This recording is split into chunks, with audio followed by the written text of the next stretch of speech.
জিয়াউর রহমানের আদর্শে। জিয়াউর রহমানের অবদানকে যারা অস্বীকার করবে তারা স্বাধীনতায় বিশ্বাসী না, শুধুমাত্র ফ্যাসিস্ট খুনি হাসিনা জিয়াউর রহমানকে খুনি বলছে।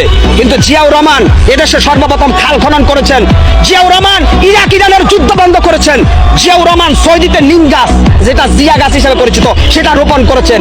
জিয়াউর রহমান ছিলেন এদেশের কৃষক, শ্রমিক, মেহনতি মজলুম জনতার মুক্তির মহানায়ক। জিয়াউর রহমানকে যারা খাটো করে তারা সত্যিকার অর্থে দেশদ্রোহী। শহীদ রাষ্ট্রপতি জিয়াউর রহমান সৈনিক হিসাবে বাংলাদেশ সেনাবাহিনীর গর্ব। শহীদ রাষ্ট্রপতি জিয়াউর রহমান যুদ্ধ করেছেন ময়দানে, বঙ্গবন্ধু 7 মার্চে ভাষণ দিয়েছেন, উনার ডাকে মানুষ ঐক্যবদ্ধ হয়েছে, আর মাঠ পর্যায়ে যুদ্ধ করেছেন জিয়াউর রহমান। অতএব স্যালুট শহীদ রাষ্ট্রপতি জিয়াউর রহমানকে। রাষ্ট্রপতি প্রেসিডেন্ট জিয়াউর রহমানের আদর্শে। জিয়াউর রহমানের অবদানকে যারা অস্বীকার করবে তারা স্বাধীনতায় বিশ্বাসী না, শুধুমাত্র ফ্যাসিস্ট খুনি হাসিনা জিয়াউর রহমানকে খুনি বলছে। কিন্তু জিয়াউর রহমান এদেশে সর্বপ্রথম খাল